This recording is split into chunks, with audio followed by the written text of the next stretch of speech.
আসসালামু আলাইকুম। আজকে আমি অনেক হ্যাপি কারণ আমার আব্বু আমার বাসায় আসবে। তো আমি সকালে উঠে গিয়েছিলাম আর আজকে রাসেলের এমনিতেও একটু লেটে অফিস। তো আমি ওর জন্য একটা ব্রেকফাস্ট করে নিয়েছিলাম। এটা কিছুই না, আমি জাস্ট লেফট ওভার একটা আলু ভর্তা ছিল সেইটা গরম করে একটা পাউরুটি ভেজে আর একটা ডিম পোচ করে সুন্দর করে স্যান্ডউইচের মতো বানিয়ে দিয়েছিলাম। কিন্তু রাসেল খুবই পছন্দ করছে, আমি ওকে যাই করে দিই না কেন ও প্রত্যেকটা জিনিস খুব সুন্দর করে খায় আর কমপ্লিমেন্ট দিতে ভোলে না। আমি যদি লবণ কমও দিই তাও ও কখনোই বলে না। জামাইয়ের সুনাম করতে করতে আমার খাবার রেডি হয়ে গেছে। তো এই তো একটা কলা আর একটা ডিম পোচো করে দিয়েছিলাম আর ও প্রথমে আমাকে খাওয়াইলো, তারপরে আমি বললাম তুমি টেস্ট করো, দেন ওর রিয়াকশন দেখো, তোমরা ওর রিয়াকশন দেখেই বোঝা যাচ্ছে খাবারটা অনেক মজা হয়েছে। তারপরে আমি সবগুলো ঘর গুছিয়ে রান্না করতে চলে যাব, যেহেতু আব্বু আসবে। আমি চাই আব্বুকে অনেক কিছু খাওয়াইতে আর আব্বুর সাথে গল্পও করতে, এই জন্য আগে আগেই রান্না করে রাখি।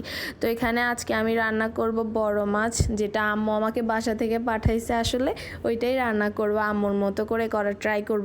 আমি এখানে বড় মাছ রান্না করার জন্য বেগুন, তারপরে ফুলকপি আর আলু কেটে নিচ্ছিলাম আর আমার চাকুর দাঁড়টা একদমই শেষ হয়ে গিয়েছিল।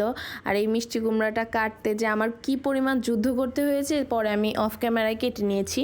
তারপরে আমি আব্বুর জন্য সাবুদানার পায়েস রান্না করতেছিলাম। আমি লাইফে প্রথম পায়েস রান্না করতেছি, আমি জানি না কেমন লাগবে, আই হোপ ভালো লাগবে। তারপরে আমি এখানে মিষ্টি কুমড়া রান্না করতেছিলাম মুরগির মাংস দিয়ে, যেটা আমার আব্বু অনেক পছন্দ করে। আমার আব্বু আসলে আমার হাতের সব খাবারই মোটামুটি পছন্দ করে। তারপর মুরগির মাংসটা দিয়ে দিয়েছিলাম মিষ্টি কুমড়াটা হালকা সিদ্ধ হওয়ার পরে। এই তো আমার মিষ্টি কুমড়া দিয়ে মুরগির মাংস রান্না হয়ে গেছে আর পায়েসও হয়ে গিয়েছে। পায়েসটা দেখতে খুবই মজা মজা লাগতেছিল। তারপর আমি বড় মাছটা রান্না করব।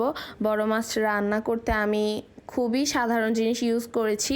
আমি প্রথমে একটা পেঁয়াজ মরিচ কেটে ওইটা কষিয়ে তারপরে আমি আলু ফুলকপি বেগুন দিয়ে সুন্দর করে তরকারিটাকে একদম ভুনা ভুনা করে মাছ দিয়ে রান্না করেছি। প্রত্যেকটা বাবাই হয়তো তার মেয়েদের রান্না খুবই পছন্দ করে, আর একটা বাবা যখন তার মেয়ের বাড়িতে আসে এই ফিলিংসটা কেমন এটা শুধু ওই মেয়েই বলতে পারবে। এই তো আমার রান্না হয়ে গিয়েছে। তারপরে আমি একটা ফ্রেশ শাওয়ার নিয়ে বের হয়ে একটু ত্বকের যত্ন নিচ্ছিলাম, যেটা আমি একদমই নেই না, আমার ভালো লাগে না মুখে এটা সেটা দিতে। একটু ভ্যাসলিন দিচ্ছিলাম, তারপরে আমার এই ইস্ট বেকারের পাউরুটিটা খাচ্ছিলাম। ইস্ট বেকারের পাউরুটিটা অনেক মজা, বিশেষ করে এই ভিতরের জেলিটা। তারপরে এখন আমি ঘুম দিব। আজকে এ পর্যন্তই, আল্লাহ হাফেজ।